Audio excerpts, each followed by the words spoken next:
Every instant, we can start the day all over again. You better watch out, you better not cry, you better not pout. I'm telling you why. You can start your day all over again. You can do it just once or even go twice. If you happen to be feeling more naughty than nice, just start your day all over again. It works within an instant. To believe is all it takes. Choose between feeling bad or good and choose good for goodness sake. You better watch out, you better not cry, you better not pout. I'm telling you why. You can start your day all over again.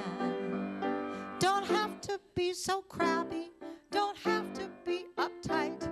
You've got the power within you, so give it up and choose the light. You better not pout, better not cry, you better not put. I'm telling you why. You can start your day all over again. You can start your day all over again. You can start your day all over. That means right now again.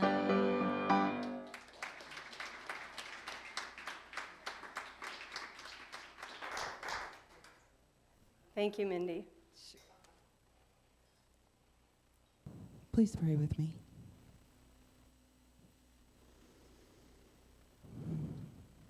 As I know that there is just one power, one presence, one allness that is Spirit, that is that thing, that divine spark in each of us. I know that that spark lives and breathes me, and each person here and each person viewing this online.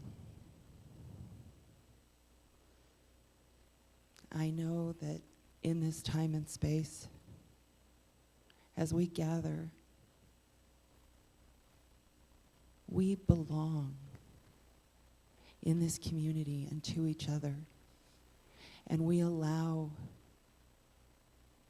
belonging to anyone who enters our doors. They enter our hearts. For we know when we look on the face of each person we see that that is the face of God.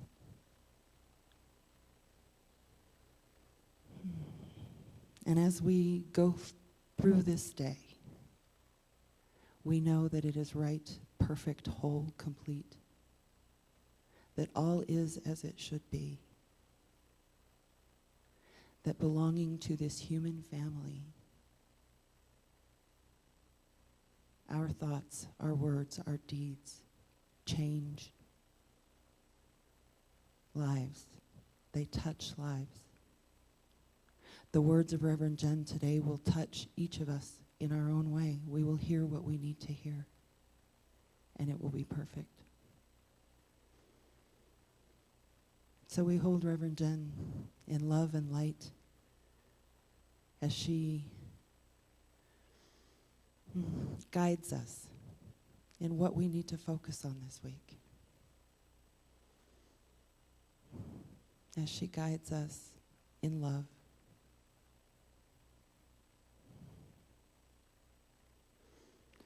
I'm thankful, grateful to be able to share this family, to share the belonging, to share the love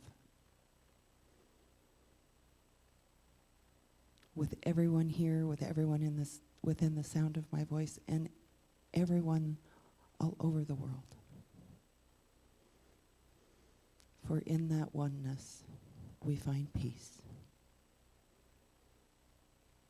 We find true belonging in spirit. And for this I am grateful. And we ground this in the law by saying, and so it is.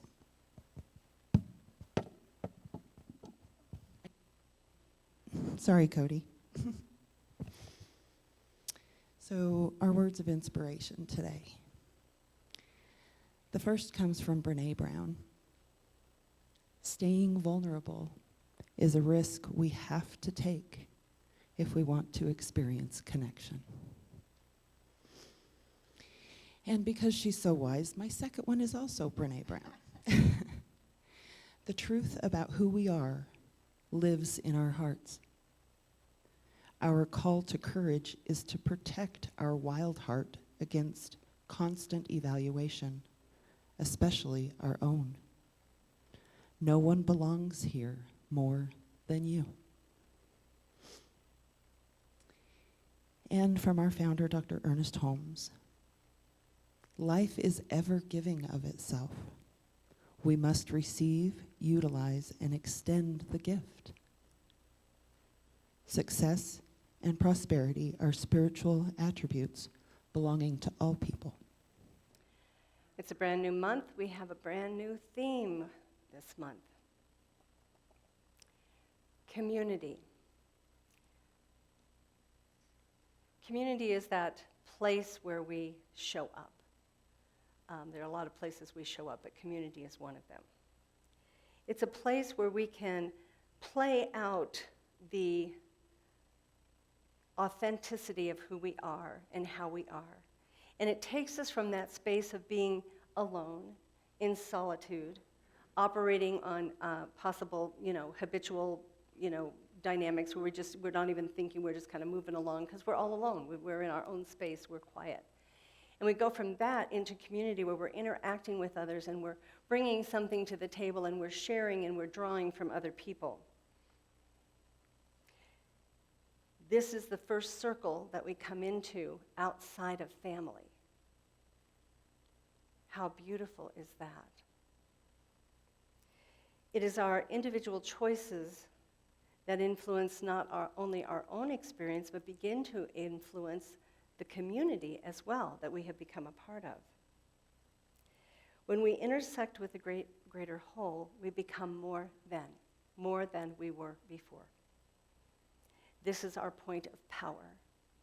And I know a lot of people have a challenge with that word power, but the word power is, think of it in that construct of the power of God, that presence, that spiritual nature, that unfolding of who we are, that type of power. Not that overpowering and some of those other negative terms that we have been taught in the past. So as we move into the celebration of December, we look at all of our unique gifts and how we show up in community. This month, in our Science of Mind magazine, Reverend Karen Wilson offers our daily guides. And if you don't subscribe to the magazine and you want the daily guides, you actually can go to csl.org and look at the magazine and subscribe to the online version. But here's what she said. She said, community is a group of people that I have interaction with. It's that simple, a group of people. And so when you think about that, think of all of the times that we are in a collective group, in line at the grocery store, on an elevator. I haven't been on one in a while, but on an elevator. All of these places that we might just kind of all of a sudden notice that we're part of a group of people. We have become a part of community. And what does that mean to you, and how do you show up, and how do you contribute? Because if you have had any of the experiences that I have had, you can think back to times being on an elevator where everyone stood very stoically facing the doors as they opened and shut on each floor and not speaking a word to anybody on the elevator. I find that very sad that we do that from time to time in our society, that we fail to acknowledge and embrace those moments that we have of community. So think about church gatherings. Think about people coming into your home. Think about going to visit someone in the hospital and there's 2 or 3 people there. That's community. So we don't want to make it something harder to be a part of than it is. We want to take it and look at it and how simply we continue to move through that into a meeting. What would happen if we taught our children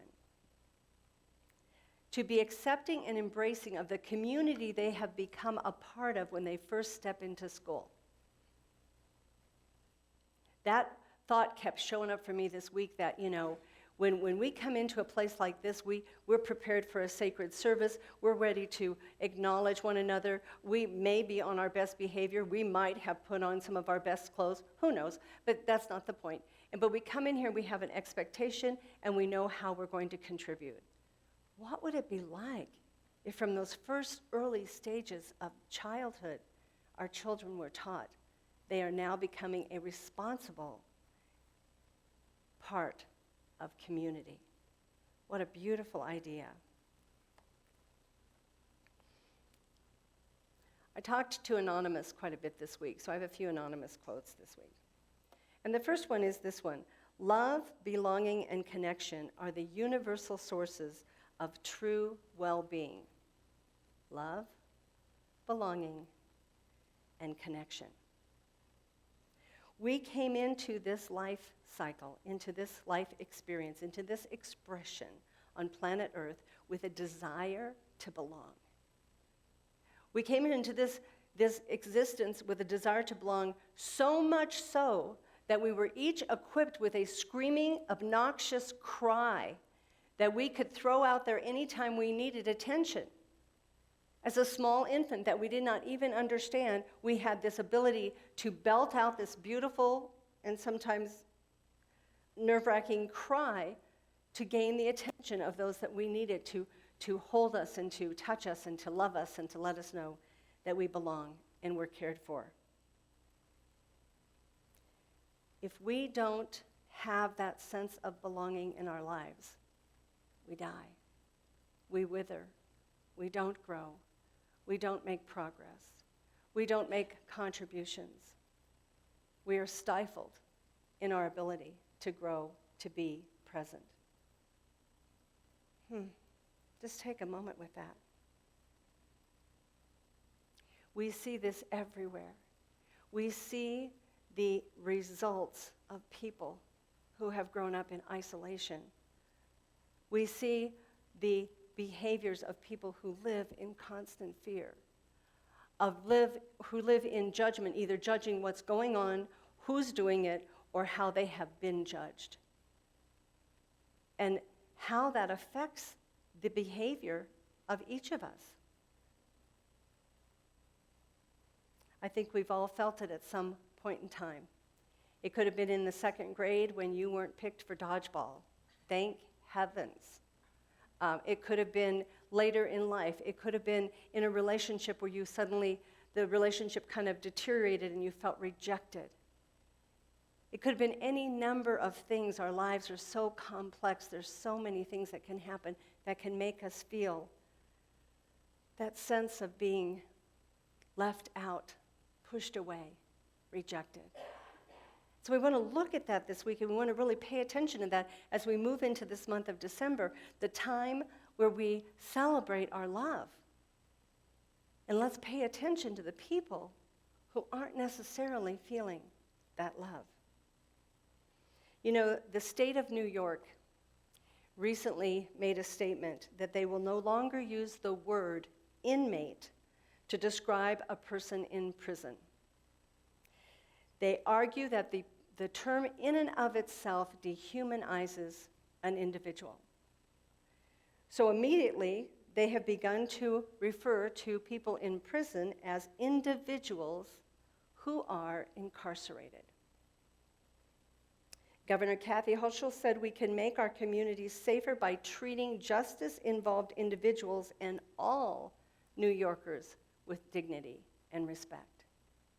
A simple description, a simple terminology, if you will, to just make that shift and open that space to all people to feel as though they are honored and respected.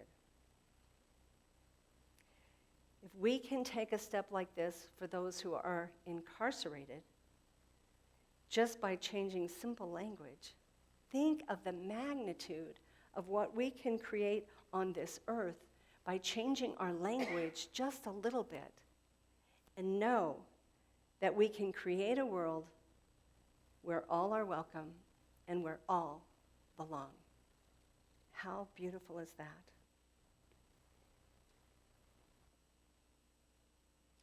Another quote that I have from Anonymous is, "Don't look at things the way you see them, but how God sees them." So I'm going to talk a little bit more about this language piece because I think this is really important. A spiritual practice that we can all tap into is to see the world as God sees it, to see one another as God sees us. That's an amazing idea, and it's a tough one sometimes. Because in those moments when you have interacted with someone and they've said harsh words to you, we've now moved in that place of trying to protect ourselves and isolate from them and not have them in our lives and not talk to them and whatever comes up from that. And we fail to remember that God is within. If I can look at every single person who ever hurt me, whoever turned away from me, whoever rejected me, whoever called me a bad name. I'm going back to childhood. That hasn't happened in a while. But anyway, if I can look at them and see God within, not that I'm going to accept what's happening in front of me, but I'm going to have a different perspective of how to work through the process. Totally different if I can see through the eyes of God. So we're using language like an individual is someone who is living the experience of cancer, as opposed to saying that's a cancer patient. As far as looking at the context of that's a person who is dealing with diabetes, instead of saying that person is a diabetic. See the difference? The labeling is completely gone away with when we talk about it as a person who has or a person who is experiencing than if we just slap them with the terminology. This is so amazing because what this does for us is this gives us an opportunity every single day to adjust our language, to adjust our perspective, to open up our hearts and really draw people into that space of love and community with us, and using terminology that helps them to feel okay, to feel accepted, to feel as though they belong. Part of this context that I have just given you is an excerpt from some of the writings of Reverend Scott Aubrey, and I've used his quotes before. So how we see others in community has to do with how we see through inclusivity, how we see through the eyes of God. My dear friends, I happen to know this. You may not know this, so I'm going to share it with you, but I happen to know that God and all the angels aren't wherever the heck they are, in the room, space, God sitting at a desk, whatever you've imagined. They are not in that place going, ooh, boy, we should have fixed that one before we let him go. That wasn't supposed to happen. Oh my goodness, we have to go down there and correct that. No. We were created in that place of perfection, the perfect expression of Spirit Divine. That's how we were created. All of these other wonderful influences have shifted us and changed us. But under no circumstances is this being that created each and every one of us, who is looking at us constantly through eyes of love, is that being ever judging us or labeling us or saying that we are less than. It's not happening. That's something that we, in our infinite desire to be human, have created for ourselves. So this week we have an opportunity to let that go.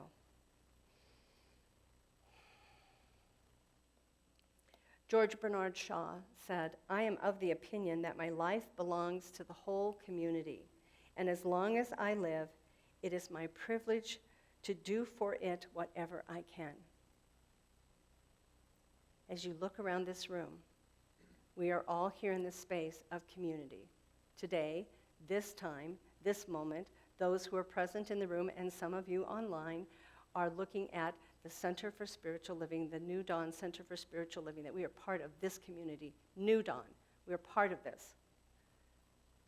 And wouldn't it be great if we could do for it whatever we can? And that doesn't mean you need to go volunteer your whole week away. And that doesn't mean you need to go take a second mortgage out on your house and give more money. That's not what I'm talking about. I'm talking about that presence of who you are, that energy of who you are, of coming forth, of being here, of sharing with each other, of grabbing someone's hand when you need a little bit of security or a safety to hold on to, a hug where you can share that love. That's what I'm talking about. So think about it for a minute. Think about a time when you felt completely as though you belonged. That you walked into a room or an event or a situation and you just felt like these are my people. I belong here. This is what I'm supposed to be doing. That's the energy we want to take with us this week, because we all have a lot of those stories about the times when we didn't feel so accepted, when we didn't feel as though we were belonging. We didn't feel as though we had been welcomed. And we want to move away from that into the space of belonging and living and loving and being together. Because you see, we belong to each other. We were created to be part of community.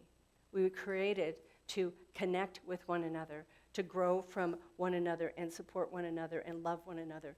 That's what we were created for.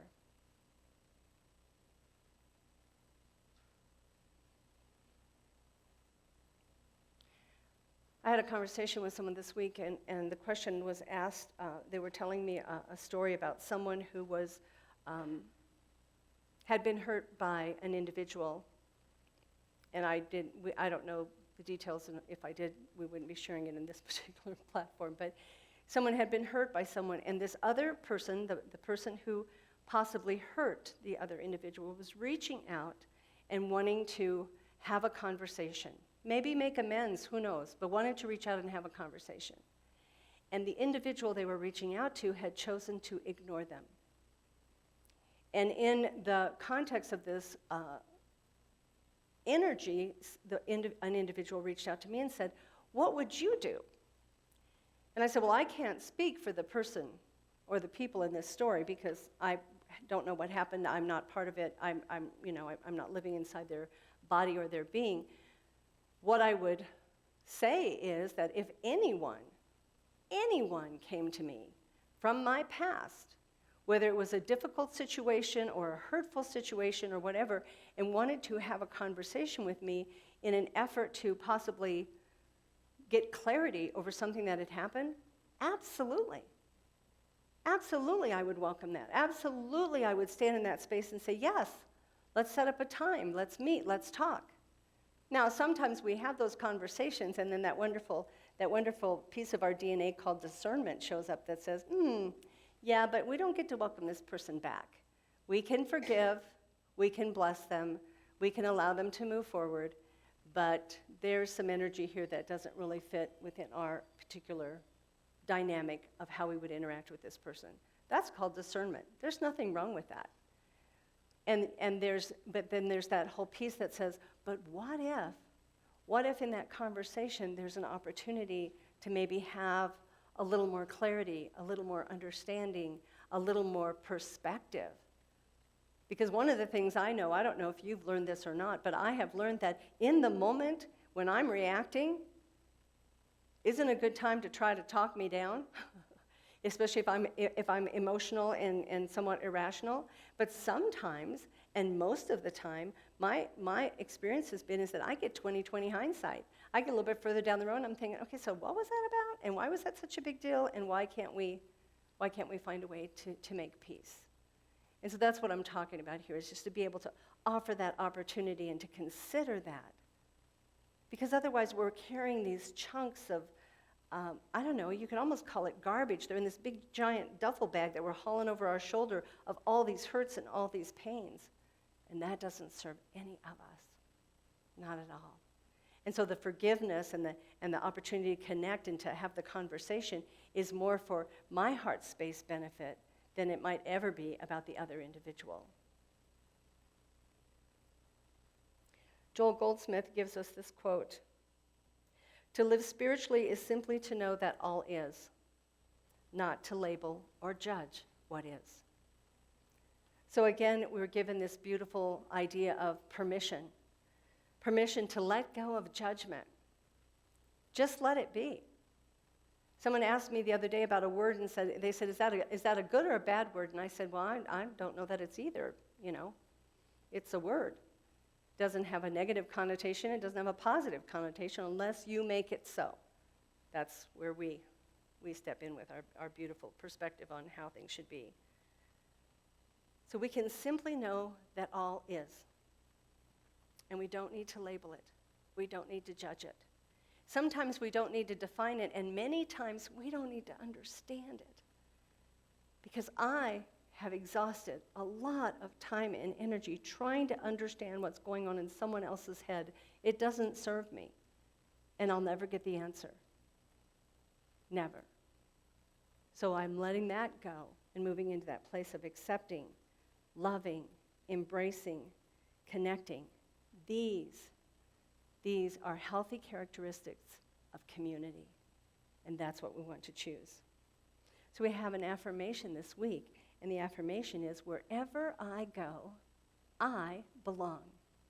So those of you who are in the room, I want you to say this with me one time. Wherever I go, I belong. How beautiful. Start saying that over and over and over this week. And see how that serves you in your interaction with other people. To just speak it in the car, speak it when you get out of bed, speak it in those moments in time when you're feeling like, ooh, I don't think I'm supposed to be here. And just go to that place of wherever I go, I belong.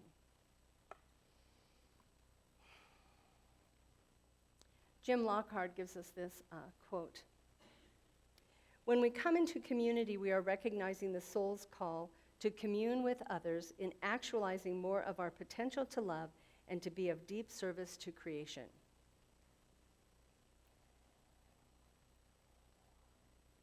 How beautiful is that? I'm going to take that idea and go back to the kids in school that we're going to teach about community.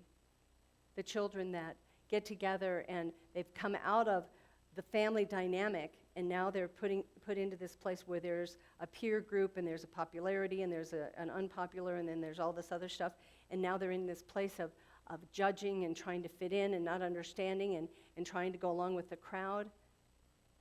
And what would happen if we just taught them to commune with others, to connect, and to be actualizing more of that ability to live in love? One thing that would go away in not too long of a time frame would be bullying. That would just go, it wouldn't live. It couldn't exist anymore. So I have a little story I found, and you may have heard this before, but it was about a group of classmates, and one of the students wrote on a piece of paper, "I'm stupid," and walked over to one of the other kids and secretly taped it to his back. And then he told the other kids in the classroom not to tell him. Don't tell him that sticker's on his back. Don't let anybody know. Well, so everybody kept their mouth shut except that they couldn't stop giggling. And so every time the little boy would walk away from them or stand up to do something, they would giggle. And he had no idea. That afternoon in school, during math, the math teacher put a very, very difficult problem on the board. And holding the chalk in her hand, she said, "Is there anyone who can solve this problem?" And the little boy with the sticker on his back got up because no one knew. I mean, they had those wonderful blank faces, when you realize that you taught a lesson but nobody was really there. So they all had these blank looks. So he comes up, she hands him the chalk, he walks up to the board, and he writes out the exact correct answer. And the teacher said to the classroom, "Isn't that amazing? Isn't that wonderful? Let's hear a round of applause." Now here's these kids that have been laughing at this kid all day long. And now they're applauding because he's done something that they could not do. Then the teacher said, "It seems that you don't know that there is a sign on your back," and she reached over and pulled it off. And she looked at the rest of the class, and here's what she said. "Let me tell you two things. Number one, throughout life, people will put labels on you. And they will have nasty words to use in their conversation and description of you. She said to the little boy, had you known about this paper on your back, I don't think you would have been willing to come up to the front of the room to solve the problem, because you might have believed the sign. And she said, all you have to do in life is ignore the labels that people give you and seize every opportunity you have to learn, to grow, and to improve yourself. She also said, secondly, it doesn't appear to me that you, this little boy, has any loyal friends among this entire group of kids. And that's heartbreaking. And she said, because it doesn't matter how many friends you have, you want to have someone who's loyal, that you can share with, and someone that no matter what is going to have your back. And there wasn't a student up until that moment in time who was willing to be that person. And so here we are in this beautiful space of community. No one of you has a sign on your back, but many of you are carrying around labels that have been gifted to you by wonderful, well-meaning people. And all we need to do here is to hold each other in this space, hold each other in our hearts, and have one another's backs, regardless of what else happens. How beautiful is that? So what that does for me, and it may do this for you, is it brings me more to that place of awareness, so that when I'm out walking around, I'm paying attention to other people, people in my neighborhood, people at the grocery store, people at the gas station, someone who might need a little help, someone who might need some support and assistance, someone who may just need for me to walk over and say, is there something I can help you with? And by doing that, to contribute to that concept and that context of community.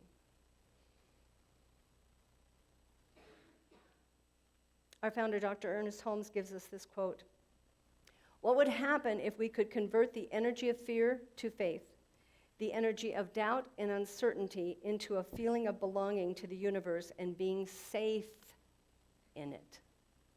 Safe is such a small word with such a big impact. Would not the original artist itself go forth into new creation through us? How beautiful is that? The work we do, all of us, is to show up and love. And if that love comes back to us, great. And if that love doesn't come back to us, it really isn't as significant as doing what we are here to do. And I guarantee you, if you're giving love, it's coming back to you. That's just how that works. That's the law of giving and receiving.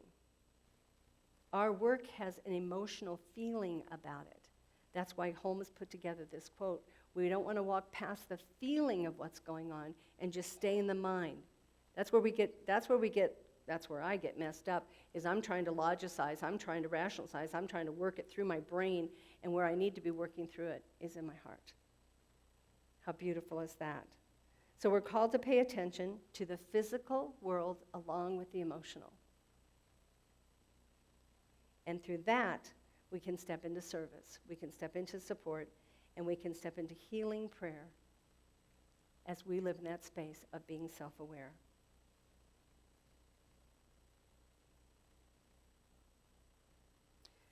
Much of that context came from the Living the Science of Mind textbook that is also authored by our founder, Dr. Ernest Holmes. So this week, as you walk out of here today and as you go through your week, I encourage you to simply say the words, I belong. I belong. Acknowledge that you belong. Put your hand over your heart. Say the words out loud. Feel the energy of what that means. We all had an experience where we really felt like we were welcomed in and we were belonging. We've all had that. Open up to that space and feel that and allow that to move into our hearts today. And then as you come in contact with someone who seems to be floundering, who seems to be challenged, look them in the eye and say, you belong. You belong here. Each one of us is here on purpose. I've told you before, there aren't any accidents. So as we look at that, let's take this with us this week, and let's begin to spread this arena, this part of cheer, bringing the good cheer of the season to come forth, and do that out of a place of love. I will say this to each and every one of you. I am grateful you're here. You belong in my life and in my heart. Let us pray.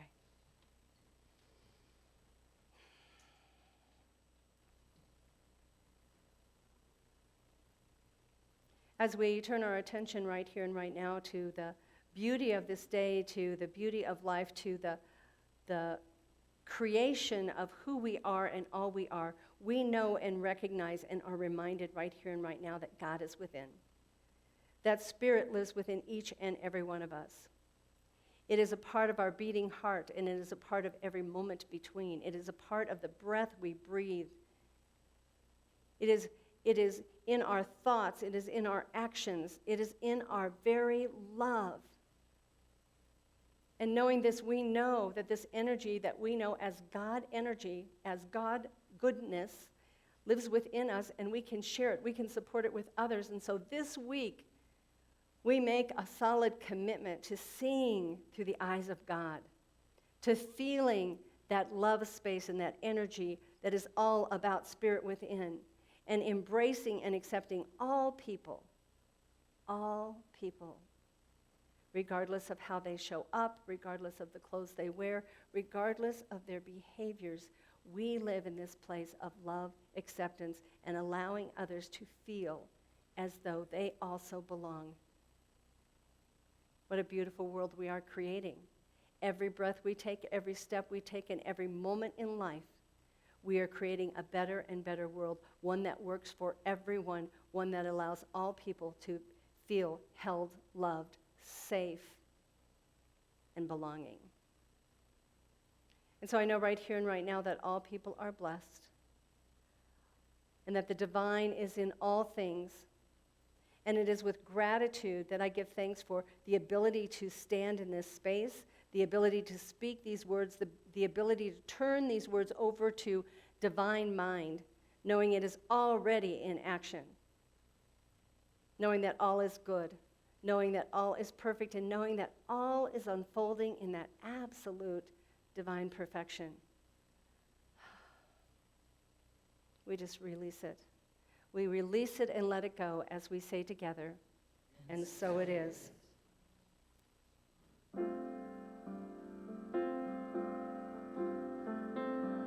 And I never thought I'd feel this way, but as far as I am concerned, I'm glad I get the chance to say that I do believe I love you, and to know that whomever comes my way, I can open up my heart and feel the way I do today.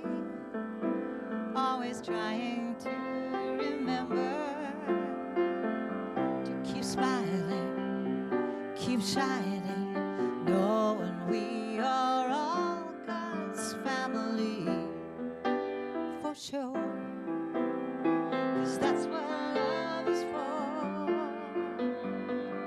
for good times and bad times. I'll be on your side forevermore. 'Cause that's what love is for. And at times that we're feeling torn apart, we can close our eyes and find love and acceptance in our hearts, so that we can still remember that love helps us rise above the pain. And it's our diversity that really makes us all the same. So we celebrate December shining, keep smiling, knowing we are all God's family, for sure. 'Cause that's what love is for good times and bad times, on each other's side forevermore. That's what friends are for. That's what love is for. That's what God is for and more.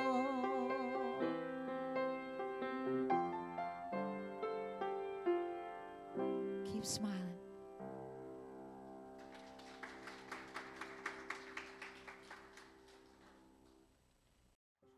Hello. I'm Reverend Jen Wild, Senior Minister for New Dawn Center for Spiritual Living. New Dawn Center is a global community, and we welcome all people, all paths, all ways of thinking, all philosophies. So know that you are welcome here, and thank you for joining our online community.